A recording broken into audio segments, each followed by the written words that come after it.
Service before self is the motto of the Indian Army. It is one of the strongest military powers in the world. As India celebrates the 75th Indian Army Day on January 15, let's revisit some key moments in its glorious journey. We also look at how it is ramping up modernization efforts as well as the challenges it is facing.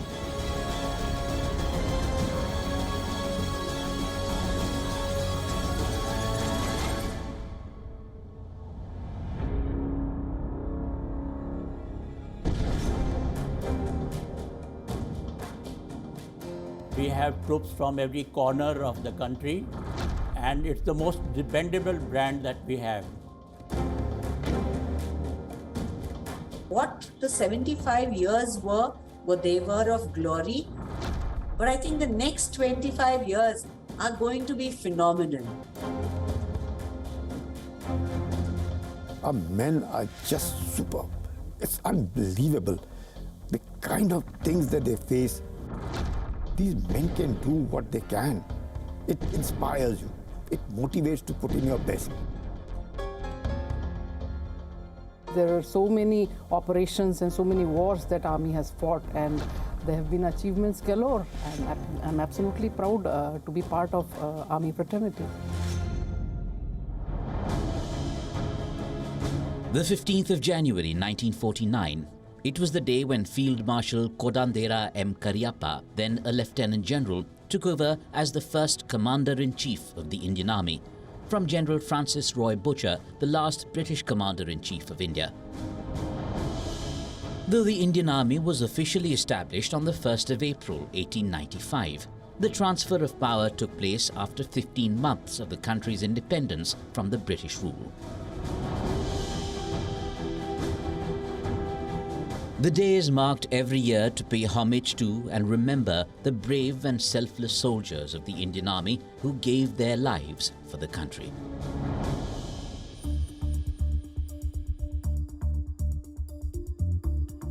So, how did the army evolve during British rule? The year was 1748. Major Stringer Lawrence, a British soldier regarded as the founding father of the Indian Army, was sent out to India on a mission. Lawrence was appointed as the Commander-in-Chief of the East India Company's field forces in India. By 1895, the three armies of the presidencies of Bombay, Madras and Bengal had unified into a single force.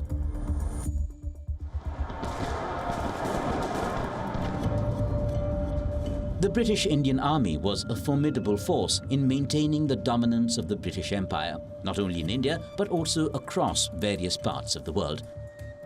It played a significant, albeit underappreciated role in both the world wars. Nearly 1.3 million Indian soldiers fought during the First World War. Over 74,000 of them lost their lives. And in the Second World War, by August 1945, the Indian troops comprised the largest volunteer army in history, 2.5 million soldiers. As a part of the Allied nations, India sent over 2.5 million soldiers to fight under British command against the Axis powers.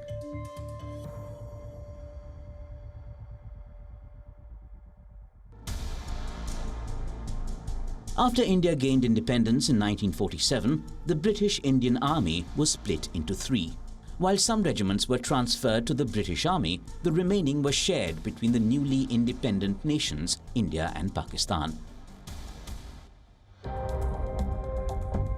Even before this transfer happened, the Indian Army had fought its first major war.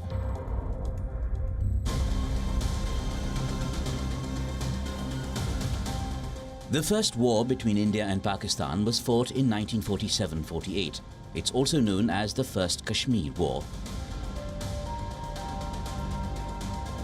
Pakistan precipitated the war just a few weeks after the two nations became independent.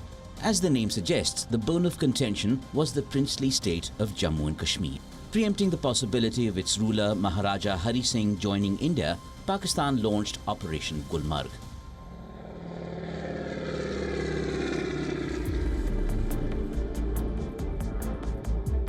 With the motive of capturing Kashmir, it mobilized tribal militias known as Lashkars, who were fully armed with modern weapons and under the direct control of Pakistan Army generals. Maharaja Hari Singh of Jammu and Kashmir signed the instrument of accession to India. The Indian Army was finally airlifted to Srinagar, where it repelled the invasion. By May 1948, when the Indian Army was prevailing in the fighting, the United Nations Commission for India and Pakistan passed a resolution providing for a ceasefire. The Indian Army has fought in many wars since. The Indian Army has been developing with every war that we have fought, particularly after independence. We fought 47-48 war against Pakistan, then 1962 war against China, then again in 1965, 1971, 1999, we fought wars with Pakistan.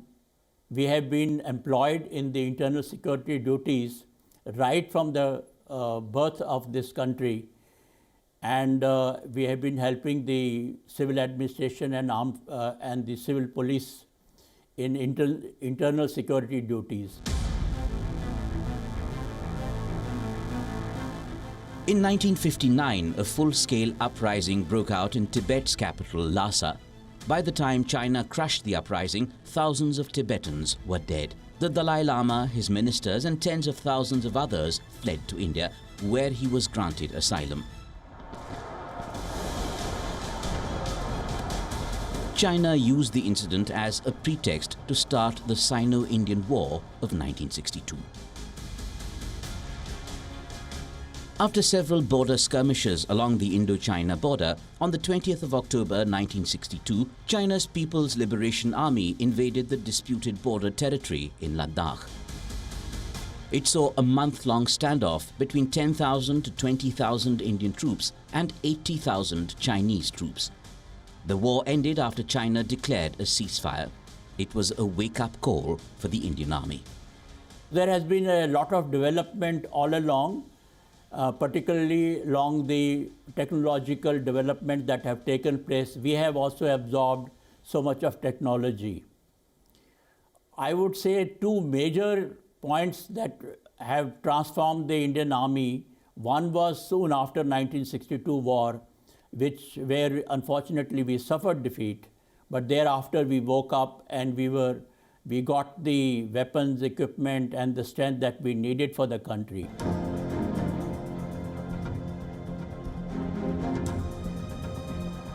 December 16, 1971. This is the day when the Indian Armed Forces brought the Pakistani army to its knees. Around 93,000 Pakistani troops surrendered before the joint forces of the Indian Army and the Mukti Bahini, Bangladesh's guerrilla resistance forces. It was the largest military surrender after the Second World War.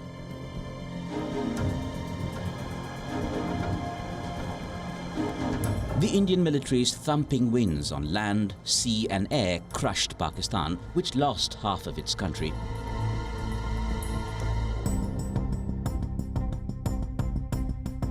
The war lasted only 13 days, and Bangladesh, a new nation, was born. Field Marshal Sam Manekshaw, widely known as Sam Bahadur, was the key architect of the 1971 win. फौज का काम है लड़ने का, commander का काम है फौज को तैयार रखने का और प्लान देने का। मैंने उनको प्लान दिया था और लड़ाई के पहले लद्दाख से लेके पूरा बॉर्डर तक मैं जाकर सब जवानों को मिलता था। 3,000 जवान, 4,000 जवान, 5,000, और उनके साथ पहले बात करता था बिल्कुल सफाई के बाद कि मैंने आपको ट्रेनिंग दी है, मैंने हथियार दिया है, मैंने प्लान बनाया है, एक चीज़ नहीं दी, मेरा दिल। अब मैं अगली दफ़ा मिलूँगा आपको तो पाकिस्तान के अंदर मिलूँगा। उनकी मोराल बहुत हाई थी।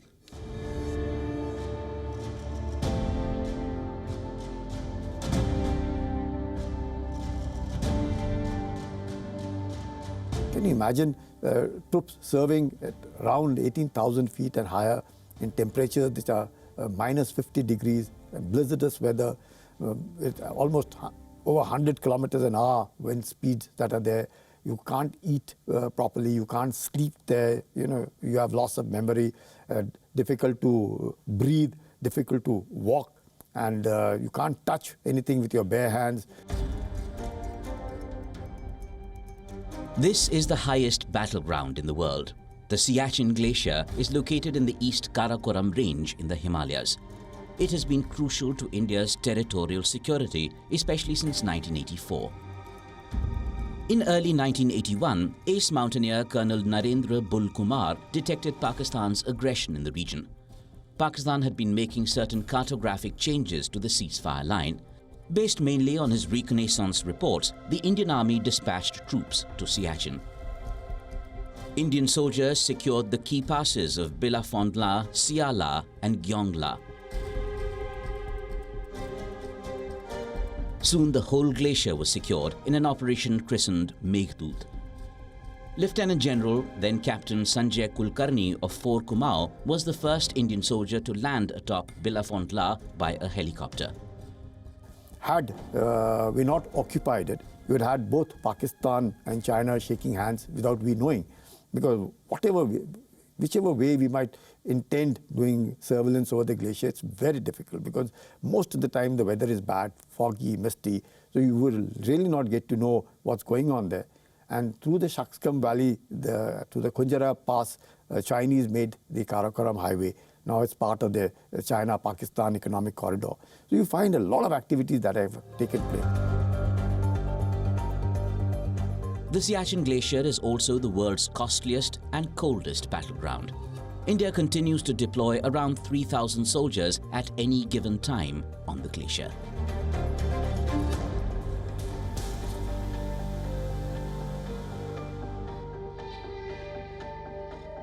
July 26, 1999, the Indian Army recaptured all the military posts in Kargil that had been occupied by Pakistani troops and militants.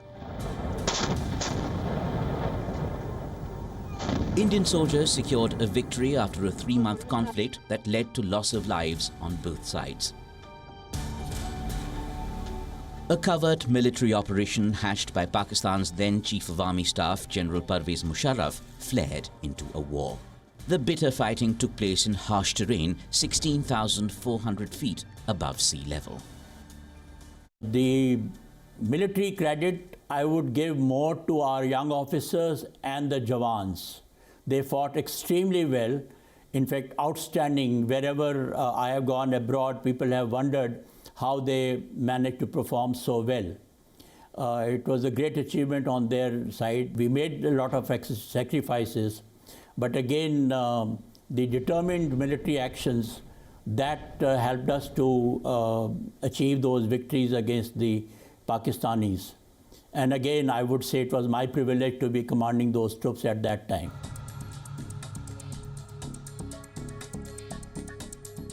Lieutenant General Madhuri Kanitkar, Ati Vishisht Seva Medal. This is Lieutenant General Dr. Madhuri Kanitkar. She is the third woman in the country to be promoted to a 3-star rank. A pediatrician, Kanitkar was commissioned into the Army Medical Corps in 1982. When I joined the army, there were no separate physical standards for women because women were only in the medical corps or the nursing corps. And I mean, it was like, okay, if you can't run, if you can't do the rasa, if you can't jump, okay, you're a woman. And I did, being a sports person and insisting on it, I did the complete, what we call the battle physical efficiency test or the physical proficiency test on the men's standard. But look how we changed over time. This year, Captain Shiva Chauhan became the first woman officer to be operationally deployed in Siachen. For a lady to do it is further challenging. Ladies have their own physiological conditions, ladies have their own issues, and to be able to clear all the training, to be able to acclimatize oneself and to be able to reach Siachen Glacier is commendable. In 2022, Captain Abhilasha Barak created history by becoming the first woman officer to join the Army Aviation Corps as a combat aviator. In a major move, the Army also plans to commission women officers into its artillery regiments. Women have long been demanding gender equality in the armed forces. Have things finally changed? The armed forces is probably taking that leap forward because now logistically it's feasible.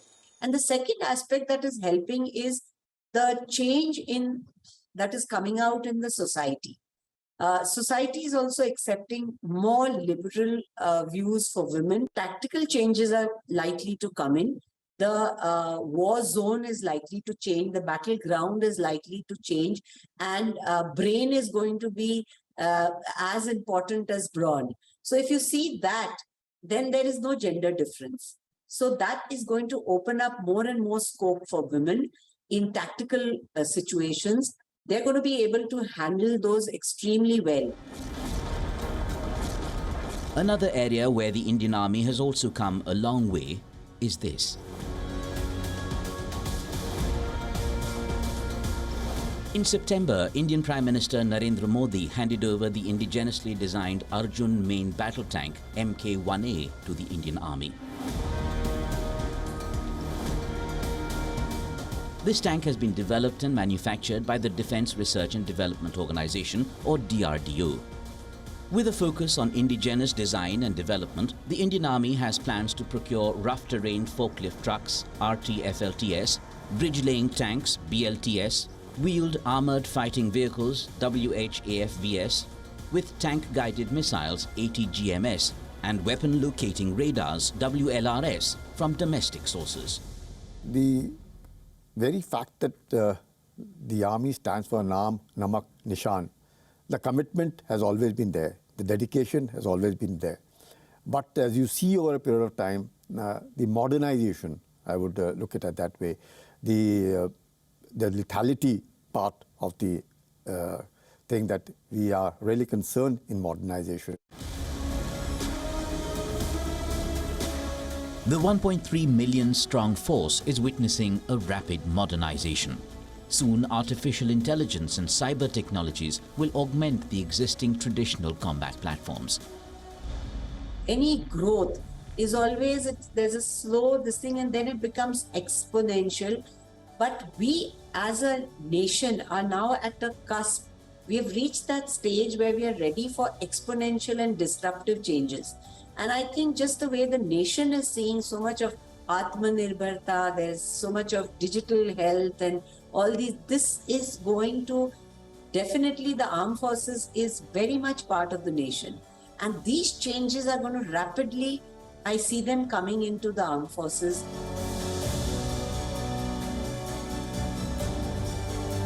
I think the political authorities have also realized that the Indian Army needs good equipment. It needs not only good equipment but also remain ready. We must have good intelligence all the time and good surveillance if we have to protect our borders. It's not just conventional war. The armed forces are now involved in a hybrid warfare. As you know that we have both China and Pakistan as a neighbor and as enemies also.